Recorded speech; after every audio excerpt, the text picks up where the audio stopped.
Okay, there we are. Yeah. Hey there, gang. Patrick King here, coming to you live from Paris, Kentucky with my good friend Colton Woods of Colton Woods Horsemanship. We've joined together this weekend for our annual Ranch Horsemanship Intro Cow Working course. And so we decided to do a Q&A. We've got a question from Jennifer on our Q&A today. And Colton, what's Jennifer got to ask? So Jennifer says, help, I've got a 17-hand Friesian who's coming home and has a little less ground manners than she initially realized. And she says she's not mean or aggressive or overly hot. She'll stand untied for grooming and etc. However, when she's leading, something that catches her attention, she wants to be off someplace, and then she trots off with no regard to whoever's leading her around. So she doesn't kick or buck or bolt, or she just turns off and just kind of leaves the situation. So leaves the person kind of high and dry, it sounds like. So she asks us, how would you suggest starting her re-education process on what acceptable behavior would be? She's got 3 months before they head off to an event that's going to be off-site from the farm, and she wants to be able to trust that the horse can be handled by Jennifer, as well as other people that might have to handle her along the way. So, you know, we got a pretty big horse that kind of just finds something a little more interesting and leaves the situation, and the person standing there going, "What about me?" Right, right, or dragging along. Dragging along, yeah. So absolutely, that's something I catch myself smirking a little bit anytime I have a question like that. So if anybody's watching, you kind of catch a little smirk from me there, and my smirk is actually thinking, "Here's a 17-hand mare doing this." I've been drugged just as much by mini horses that make that decision. Yeah. It's totally we joke it's the bye Felicia moment, right? They just turn and they say, okay, we're done, we're gone, we're going over here. Yeah. And I don't care how big the horse is. The fact that it's 17 hands is sizable, but I don't care how big the horse is. When they lock their body, when they lock their spine, and they decide they're going there, no, we're not stopping them. We're not getting. We weigh a tenth if we're lucky. And yeah. If it's 17 hands, golly, I mean, they get straight. They get to get their head down. Right. And leverage is not on our side. Right. Absolutely. Very much, essentially. Absolutely. Absolutely. So that kind of brings to mind the time that I spent with Ray Hunt, where he would talk about we're not getting to the feet. Right? We're not getting to, specifically in this case, the hind feet. We're not getting the control of the hind quarters. So what would you do in a situation like that? Yeah, in terms of, when you have the moment, you got to do what you have to do to keep the horse with you. Like if the horse is leaving, then that's one situation. But, Jennifer's asking, what can I do in the process of preparing for that situation and preventing that? So getting to the hind feet is exactly what comes to mind for me. I want to be able to pick up on that lead rope and watch those hind quarters roll away from me and to get in time with the inside hind foot, because if they go to leave and, this horse, it's not necessarily that it's leaving because it's scared. It's just, it's like, oh, that's more interesting. Let's go over there. And when they hit the end of that lead rope, they should feel back to you. It shouldn't, when we look at halter breaking horses or even re-educating horses, when the rope goes tight, they've missed all the moments in between before the slack got taken out of that lead rope, and they should roll over behind. So I would definitely be looking at, hey, picking up on that inside hind and looking at the hind quarters and getting them to essentially disengage behind, so they end up facing me with two eyes right down the middle. And even though if they go to leave, and I can step towards the hind quarters and get the advantage, but a lot of times what she might be finding is that the horse gets real straight. Yeah.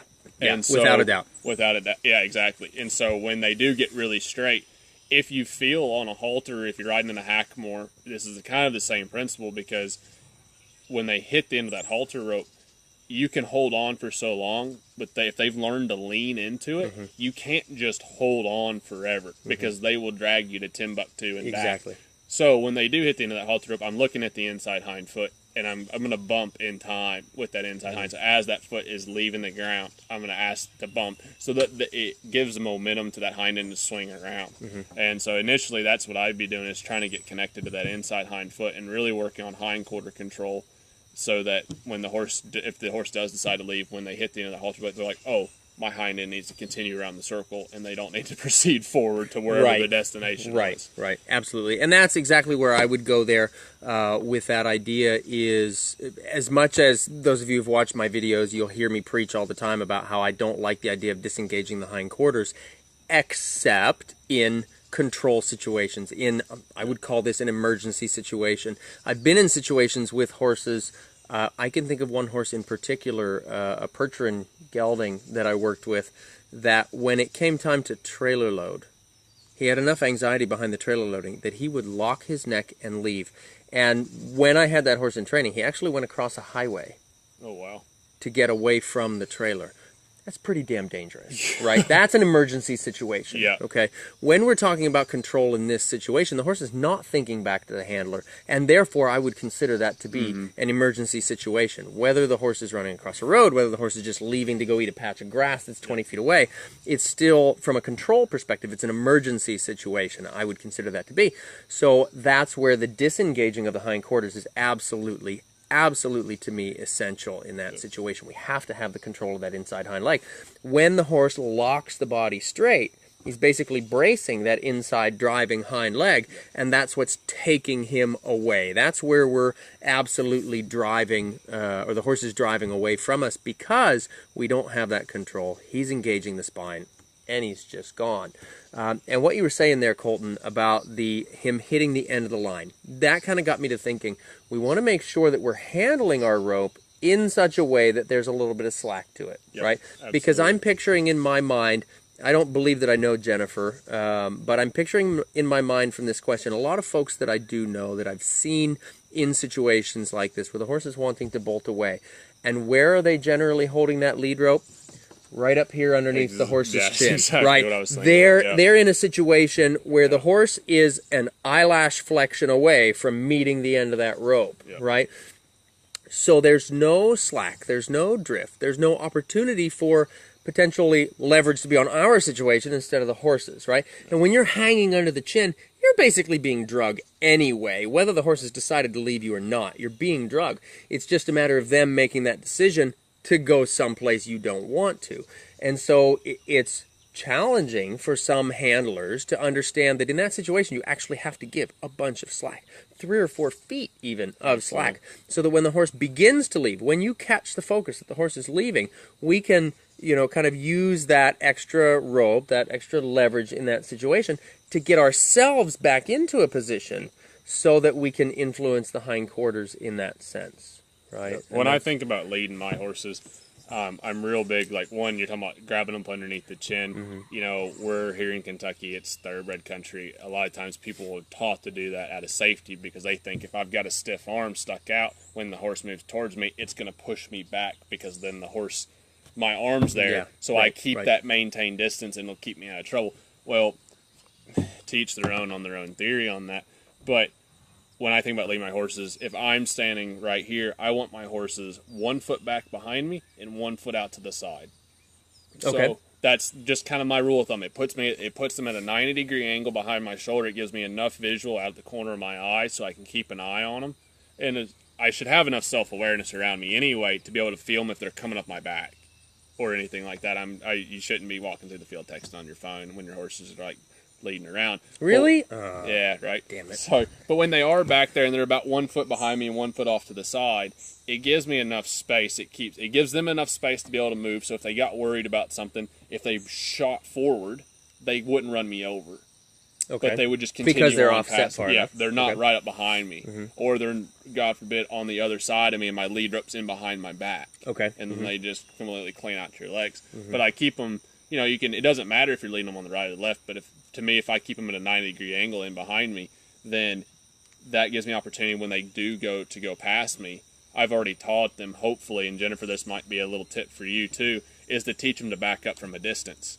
And so that when I shake that lead rope, they back up on a soft feel, so they're backing up and keeping the slack in the lead rope. So if you do see that horse is going to go trot off, I can say, hey, no, half halt, essentially on the ground. Half halt, yeah. And give her that little feel in the lead up and say, oh, no, you don't need to go past me, because there's a line on either side of my shoulders that you don't cross when I lead them. And so that's just my rule of thumb with them, and that gives me enough space because they're a foot behind and a foot back, and if they went to go past me, it gives me enough time. And if they shoot past, some horses squirt around, that's fine. Then you can disengage the hindquarters and get them around. Right. And you're talking about, we don't want to do the disengagement for long periods of time, but it's only at the most 180 degrees. Yeah. It's a short semicircle, and that's the end of it. And so, but it's in those situations, you got to get the job done. Yeah. Because it is end up on the highway, Absolutely. leave town, end up with rope burn. Right. You know, or just sand skiing across the arena. I mean, I've ripped pairs of boots because I was hell bent that I wasn't going to let go, you know, before I knew better. And so it's not really worth it. Like, go ahead and teach those horses to roll their hindquarters across and then to face up. And then when they face up, then go, oh, okay, that wasn't as bad. And we can restart. But, you know, I like to keep them a little further back so that it gives me time. So if I do feel like, they're going to pee off in place because they're a little worried about something or something does take their attention, we got to keep them focused. Yeah. So this horse, like, to me, with the situation that Jennifer's explaining, is a focus issue. The horse is like, oh, that's more interesting. I'd like to go check that out. Well, really, if the horse does think it's that interesting, if you can't just get him back with a basic half halt and say, hey, pay attention to me, you might put him to work. You might do a little groundwork around with them and say, hey, you know, if you don't want to pay attention, I'll give you something to pay attention to. And then once their focus comes back and you get that moment where they go, oh, okay, I realize I need to come back. And then you just continue on with your walk. Then you continue on. Yeah. So one thing on that. So when you're talking about leading them a foot behind and a foot to the side, you want their nose a foot behind you? Yeah, that's the front of their body. That's the whisker on the front of their nose. Okay. You know, that's exactly where I want them. It gives me just enough peripheral vision that they can stay behind me. It gives me enough safety in terms of horses wanting to move around. Cool. But, and it also gives them personal space. We go with this, you know, I'm very much like, I have my space, you have your space. We both can enjoy that. We can coexist. And, you know, it's really interesting. I've found this a lot here with horses is that, you know, horse does something and people go to back them up really fast. Right? Well, what's the first thing that happens? Like when a horse goes to squirt forward or you have a stud that squeals, like, you know, the first thing people go to shank them back and they get to running backwards. They're like, no, don't do that. Right. Well, people don't realize the first thing they did was look at that horse. Yeah. And so we were teaching some horses to trot in hand. Well, every time you looked back at them, they were sucking back. Yep. They sucked back. So I've actually spent some time with them, like leading them and looking back at them and desensitizing helping them to be okay with that. Yeah, so that I could actually lead back and rub them while they're still walking. They're walking into pressure, but they're not sucking back when I just look at them because some people start to realize, hey, I'm leading them, and then they go to be bad and they turn around to get after them. Well, the first thing the horse realizes is what happened before what happened. Yep. They turned around and looked at me. So as soon as you turn around and look, they're just tracking back. Yeah, right, exactly. And they're running. Yeah, and so we've played around with that of kind of getting our horses around here and even encouraging people like, hey, when you're leading your horses, reach back and rub on them and see if you can lead them and rub them at the same time. And have them be okay with it. Because a lot of horses, they'll freeze up and they'll stop. And it does get in the way in moments when you need it if you're going to do an in-hand portion of a show or anything like that. But, yeah, we like to keep them. I like to keep them personally that space. It keeps them to where, you know, we deal with a lot of young horses, and so if they do fly around, they get worried about something. It gives them somewhere to go versus right up your back. Yeah. And and to that end, my position is a little bit different. You know, whenever I'm working with a horse, I like the foot off idea. And I guess I've never really thought of it as a distance perspective, right? But if I were to put a distance to it, I like that foot off to the side idea. I'm more nose in line with my shoulder. Okay, rather than a foot back. Why? I've got no good reason. Sure. I can't tell you. When I talk to people about leading their horses, I say the consistency is the important part, right? I don't care if you want your horse to lead where their hip is in line with your shoulder. As long as they understand that distance and you're consistent, ridiculously consistent with that as the distance, that's cool. So like what we're talking about, we have different ideas of where we want that horse exactly when we're leading. And now that I know that, I'm going to be more mindful when I lead your horses so that I can say, hey, you have to be back in that spot, right? But the consistency, I think, is what's the most important. And to what you were saying about how the horses might flounder around a little bit, they might squirrel around, to me, it's just as valuable in those situations that the horse has the opportunity maybe sometimes to rush ahead so that we can simulate that experience and get those hindquarters unlocked, disengage the hindquarters in that situation. So that brings to mind, actually, now that we're talking, and sorry, Meredith, you might have to hold on to the phone a little longer for this, but that brings to mind, to me, when I see a horse that has a situation like dragging off, right? We won't say it's bolting because he's not scared bolting. He's just deciding he wants to go someplace else. So he's just dragging in that situation. But my hallucination based on the experiences I've seen with horses like that, is that maybe on a lunge, that horse is probably looking away from the handle 100%. when they're going around on a circle. They're already bracing. Yeah. This is one of the reasons why I set the rule that hand grazing is absolutely illegal. Because this is a situation where I see the horse will reach down to graze, and they put the foreleg toward us and they bend away from us a little bit. And that's just kind of basically inviting that I'm going to leave you situation. I'll hand feed a horse all day. I haven't asked you how you feel about that. I'll hand feed a horse all day, but it's absolutely illegal against the law for the horse to graze while I'm on the end of a lead rope because of that idea, because of that inversion that they get, and we kind of get the shoulder and the barrel toward us, and they're thinking about going away from us in that situation. And almost always when we hand graze a horse, that's something that I notice happening. So to me, it's big, the consistency of the expectations. Absolutely. I mean, whether it's for Jennifer, if it's a fairly new horse, you have the opportunity. Your place is essentially off-site when that horse arrives. That horse has never been there, is not familiar with it, so you can set the expectations. And we've talked about with people at the clinic this weekend, and I've really encouraged it after showing last weekend, that your horse needs to be confident in themselves, and they have to be confident in you. You want them to be comfortable in their home environment, but that can't be their only source of confidence. And so getting that horse to where they look at you for guidance. And, when you guys talking about the leading, the best way I can think about why we lead them that way is if you look at a mare and foal. And they're offset all the time. They're always traveling where the foal's just a tick behind and a tick outside of that mare. And that they naturally do that. And so that makes a lot of sense. In terms of like, we were talking about dancing earlier today, in terms of keeping it that way, that gives the horse a way to follow you, and it gives them enough time to adjust. So if you're walking forward and you want to stop and back up, unless they're ready for it, you're not going to take off at a dead sprint, stop, and then just start running back and expect your horse to follow. You can because they'll fail if they weren't prepared. But you could get them to the point to where they'll stay with you, but you could take off at a brisk walk, come to a slow walk, stop, and start to rock your weight back, and your horse still follow you. And to me, that gives them enough room before, just from what I found, if they're really up front, or even if they're past you, they just end up further on down the road. And if they're standing, if their shoulder's at your shoulder, if they miss the mark, you're at their hip. And I don't like being at their hip necessarily, because that's just not a good spot to be. But that's just kind of the way we've looked at it in terms of helping those horses lead around a little bit and trying to keep it with what they're familiar. But again, humans making impressions on their horses, and so they've already got some preconceived notions. This horse thinks it's okay to focus off down the road. And so essentially, we're talking about a leading problem. Right. And this is just is your horse broke to lead? Is it broke to follow? There's a big difference. Horses follow you, or they'll follow you around, but then when stuff kind of hits the fan, do they stay around? And maybe they don't. And then they're not really broke to lead to me, because then they leave. And when they hit the end of that rope, they take you in the rope and you go skiing across the paddock, and they're not, at that point to me, they're not broke to lead. They're just following you around pretty good. And then so get your horse kind of to where they feel the end of that rope, and they know, hey, when I hit the end of that rope, I need to roll across because I've run out of room to run. And putting some meaning in that slack, they'll eventually operate within that slack, and they feel the slack get tight, and then they come back. And they'll come back to the softness. Yeah. Absolutely. So whenever I start working with a horse that has a situation, I start working pretty close to them, like you've seen me do a little bit this weekend so far.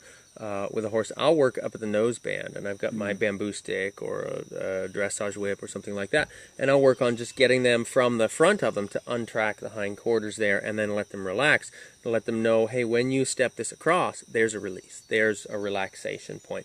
And I've also worked with them from their side where we can do that. Do you have a go-to place where you would initiate that disengagement idea of the hind quarters, or is it kind of whatever sets itself up? I like to do something that gets their attention. So I want them to look to the inside. This particular situation, Jennifer's saying, the focus leaves. But a lot of times you have horses that get emotional and they check out. So I wouldn't treat it necessarily all too different. How strong the emotions get when you're working on it is just dependent on the horse. but I would take something like a flag or anything. The horse's emotions, right? Not our emotions. Not our emotions, but the horse's emotions. And I would take something like a flag, and I just let them track around. And if they're going to look to the outside, I might just shake that flag, and I just want them to get the look back. Bring the focus back to you. Yeah, and I've found that with some horses that are looking to the outside, it's more handy to actually shake it about the shoulders, about where your stirrup would hang, or a little bit in front, because essentially it's in a blind spot. So they might leave. Okay. But if you're able to put some motion there, they're going to look back at it, and they supple up in their ribs. Gotcha. Mm-hmm. And they could leave. Mm-hmm. But if they were to leave, then I'd let them run into pressure, and I'm going to just hold that steady pressure and give them the opportunity just to roll across. Mm-hmm. If they're going to get to the point where they're dragging me around, then I'd put a little feel into it and might bump on them a little bit in time with the hind feet and try to show them, hey, this is what you need to look for. First, they have no idea. Right, they just feel that they're being bumped on. Mm-hmm. But if you can be a little more effective in your timing, you set yourself up for a better chance to get in time with those hind feet. But I'd be going for getting their attention because it's a mental thing. The horses mentally left the situation. Right. Focus went elsewhere. Even if you're in a round pen or on a lunge line, if they look to the offside, they're not paying attention. Mm-hmm. They're off balance anyway. Right. So I like to put something, if you think about it, if they're looking to the outside, the rib cage pushes in. And so if I can put something there, I'm not trying to put pressure to push the rib cage back out. I'm just doing something enough to get their attention to say, hey, what's that? To bring it back in, and then the rib cage goes out on its own. Then it changes all by itself. And you're basically leg yielding the horse, right, from the ground in that Exactly. situation. And you don't actually have to go straight into the physical side of getting the hindquarters quite yet. It can be more of a mental change, and they go, oh, what's that? They might get worried about it. They might just be curious about it, whatever however the horse takes the situation. But it gives you a better chance for them to actually push that rib cage out, and you didn't have to do anything physically. Because sometimes when you take a hold of that physical part, they get a little emotional because they're like, whoa, You're changing the rules now. Yeah, right? They're like, that's not what I'm used to. I feel a little confined. Right. And so you do as little as you have to, and then slowly introduce them. And then when you can put some meaning into it, and they start to realize, oh, when I change my feet, that's the thing. Everything I ride, it's about the feet. Yeah, you got to get the message. In this case specifically, you got to get the message to the hind feet. Yeah, you have to get to the hind feet in this situation because otherwise it leaves the situation. But it's not about whether it's heads up in the air and flipped upside down. If that's what it looks like to start with, that's what it looks. But it's eventually going to sort itself out when those hind feet start to track evenly and start to move across. They're going to get supple in the head and neck. Right. And when the balance gets right, the body's going to get right. Yeah. But kind of put a curtain up and just watch those hind feet. And, if they're dragging on you, then stick with them until they get supple and soft, and supple and soft, and then you'll start to see it in the hind feet too. Now, you talked about putting a feel. Yeah. Or, offering that feel to the horse that you want them to step across with the hindquarters. I know that idea of that feel can be translated in a number of different ways. And when I'm thinking about putting a feel across to the horse, I always try to offer, the gnats are terrible out here. I always try to offer with kind of an open hand to begin with. The lead rope maybe hooked over my thumb here when I'm working, say in this case I'm working the horse around to the left. I'll have the open hand there, but I'll be kind of ready. And if the horse begins to nose out, not once they're already dragging my ass across the arena. If they begin to nose out, I'll start to close my fingers up, and I might even draw it into kind of my midsection. And then I do my best to control the forces of gravity and get really kind of heavy down there as a bit of an anchor so that the softness comes through there. Of course, we're not talking about going out into the pasture here and doing that. We might be starting out in the round corral here behind us or in the indoor arena, or hell, some horses I've started in the stall, right? Saying, hey, we've got to limit the space that you can move until you start to understand this idea, right? So, and then the moment that the spine starts to shape up, right, the hind leg starts to unlock, my hand's going to open up again to say yes, and it's going to push forward a little bit to say yes. That's where there's a softness. When you offer me a softness and a release through the hind leg, I'm going to give a softness through the whole lead rope. So when you're talking about putting a feel on a horse, are you thinking similar on those lines or something totally different? Yeah. No, I think we're definitely on the same page when it comes down to that.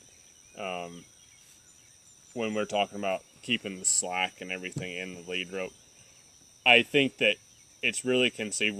You mentioned something of it today with the reins and talking about how our light hands sometimes aren't necessarily as fair to the horse because of the inconsistent contact. And I think that's the same in a halter and a lead, because we need to be aware of how we're holding our lead rope. Because how we hold our lead rope, if you had the end of the lead rope and you're wearing the halter and I pulled on it, I'm using my bicep right now. But if I'm holding it like this, I'm going to engage more of my forearm, and I'm not as strong in the forearm as I am in my upper shoulders. So with a situation like this, I want to be set up for worst case scenario all the time. Yeah. And so the fact that you mentioned, I'm just going to start to squeeze my hand, could be enough pressure for that horse to go, hey, that's all enough I need. to catch that focus. Yeah, because it certainly is in the reins. And I think that's really important, is that sometimes you start with the littlest part, but we're soft in our hands, but we've got a firm, our grip is completely encompassing around that rope. We're not just touching it with two fingers going, oh, look how light I can hold the rope. Right. Unless you're making a point and the horse definitely isn't going to do anything. Right.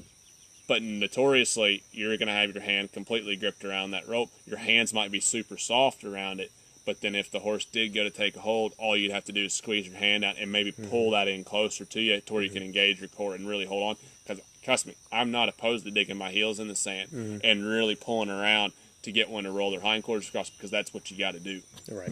Once they get the idea. In the a control situation, yeah, absolutely. Yeah, but they've got to understand, we talked about facing their fears. If they're leaving the situation because they're scared, and I have the scary object in my hand, I want them to turn around and look at it. Right, they got to face it. So that they can go, hey, literally, you have to face your fears, figuratively, literally, and I'm going to show you it's okay.